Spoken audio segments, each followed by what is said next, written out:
All right, you are on page 53 of your notebook, which should be on the right-hand side. Today we're going to continue with trig ratios. However, we are going to use trig ratios to find side lengths.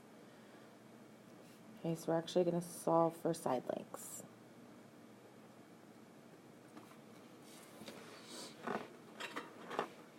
First thing I want to do before we get started is write SOHCAHTOA at the top of our paper so that we have that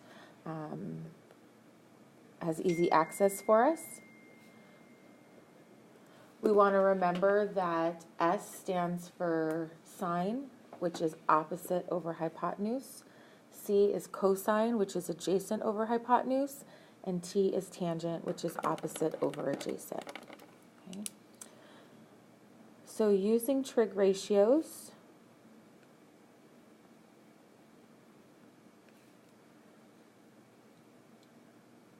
you're going to find the missing side lengths.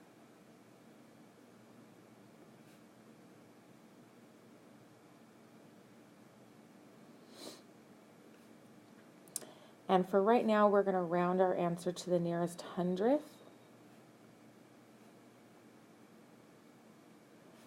However, as you work on homework or classwork or tests or quizzes, please make sure you read the directions, because sometimes it'll ask you to round to the nearest hundredth, sometimes it'll ask you to round to the nearest tenth. So it's important that you're reading the directions and you are rounding accordingly. Okay? So, as we learned yesterday, it is extremely important that we have a right triangle, because if our triangle is not a right triangle, we can't use our trig ratios. Okay, so I'm going to give you this problem here, and we're going to solve for AB. So if you need a second to copy, go ahead and pause the video, but I'm going to continue. So since we're solving for AB, that's where I'm going to place my variable. That's the side length I'm looking for. So that should be your first step. Determine what you're looking for by placing your variable if it's not already there. Then we need to identify our reference angle. So in this case, we're going to use 41 as our reference angle, really because they give it to us. We do have an option of using angle C as the reference angle, but in order to use angle C as the reference angle, you need to know what C is. We know that all angles in a triangle add up to 180. So 180 minus that 90 minus 41 will give me 49. So I could use angle C as my reference angle if I chose to, but we're going to just stick with angle A for now. So based on angle A, I'm going to label all my sides. So the side opposite of angle A is the opposite side. The side across from the 90-degree angle is the hypotenuse, and the side next to angle A is the adjacent side. So step one is to place your variable. Step two is to identify your reference angle and label all your sides. From there, we want to identify which sides we're using. So I'm going to use the opposite side because I know information about it. I know that length is 6.1. And I'm going to use the adjacent side because I want to know what that side is. That's the side I'm solving for. Okay, so these are the two sides I'm using. I know nothing about the hypotenuse, so I'm just going to leave it as is. If I'm using the opposite and the adjacent side, which one of my trig functions is opposite and adjacent? So I'm going to look up here for which one has the O and the A, and I come to tangent. So it's the tangent of your reference angle equals the opposite side over the adjacent side. Now, our goal, like any other algebra problem, is to get x by itself. So I'm going to place this over 1, and this should look familiar as a proportion to you. And for proportions, we cross multiply. So when we cross multiply, I go x times the tangent of 41, which is x tangent of 41, and 1 times 6.1, which is 6.1. You'll notice that x is still not by itself, so in order to get it alone, right now I'm multiplying. So I'm going to divide by the tangent of 41 to get x by itself. those tangents of 41 cancel out. So I'm left with x equals 6.1 over the tangent of 41. And here's where you're going to need your calculator. And you're going to literally do what it says. So 6.1 divided by the tangent of 41. And when you press equals, and since we're rounding to the nearest hundredth, that's 2 decimal places, so 7.02 should be your answer.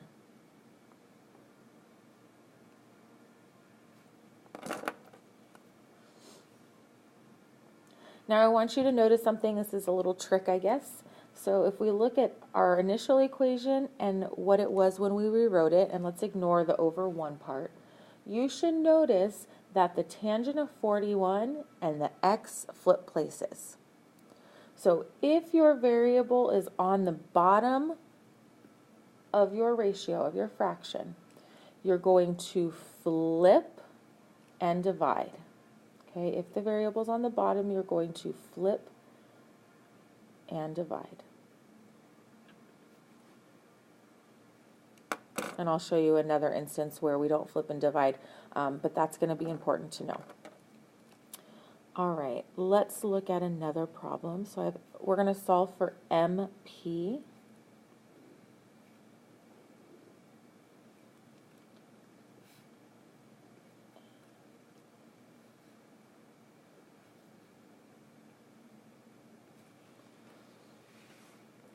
So here's our right triangle.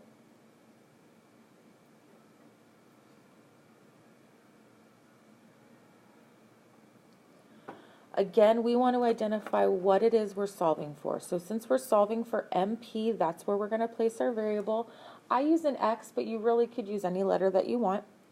And then we're going to label our sides based off our reference angle. So again, we know 20, so I'm going to use that as my reference angle. We could find angle P, right? If we subtract 90 and 20 from 180, we get 70. So we could use that as well, but I'm going to use 20. So based off the fact that I'm using 20, I'm going to label my side. So across from angle 20 is the opposite side. Across from the 90 degrees is the hypotenuse. And right next to angle 20 is my adjacent side. From there, I'm going to circle the information that I need. So I'm going to use the hypotenuse because I know it's 8.7, and I'm going to use the opposite side because I am actually solving for that side length. So let me move my paper down a bit. So which one of these, sine, cosine, or tangent, uses the opposite and the hypotenuse? So if I look, sine uses opposite and hypotenuse. So it's the sine of my reference angle equals the opposite over the hypotenuse. Now you'll notice in this case that the variable is in our numerator, where in the last problem the variable was in the denominator. So again, when the variable is in the denominator, we're going to flip and divide. When the variable is in our numerator, we're going to just cross multiply, and we end up with x equals 8.7 times the sine of 20. Make sure 8.7 goes out front, because if you put it in the if you put it after the sine of 20 and you don't use your calculator and close parentheses correctly, you will get the wrong answer. So it's best if it just is out front. There we go. So 8.7 times the sine of 20. And again, we're rounding to the nearest hundredth. So 2.98 is going to be our final answer. 2.98. Let me just box these.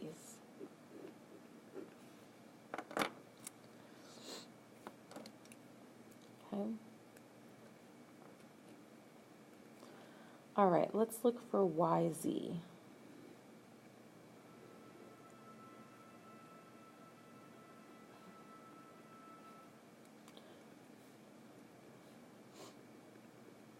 This would be a great time to pause the video and try this problem on your own. See if you can go through the steps and get the correct answer. So again, if I were you, I would take a second and pause the video and try to solve this one on your own. And then when you're ready, go ahead and unpause, and I will have the answer for you. Because we're looking for YZ, my variable is going to go here on line YZ on that side of the triangle. And I'm going to label based off my reference angle. So across from my reference angle is the opposite. Right next to my reference angle is the adjacent. And across from the 90 degrees is the hypotenuse. Okay, I'm going to use the hypotenuse and the adjacent side. And so if I look at my sine, cosine, and tangent up above, adjacent and hypotenuse is cosine. So the cosine of my reference angle equals the adjacent piece over my hypotenuse. The variables on the bottom, so again, this is a flip and divide problem. So x equals 12.6 over the cosine of 38. And when I plug that into my calculator, divided by the cosine of 38, you end up with 15.99 as your side length.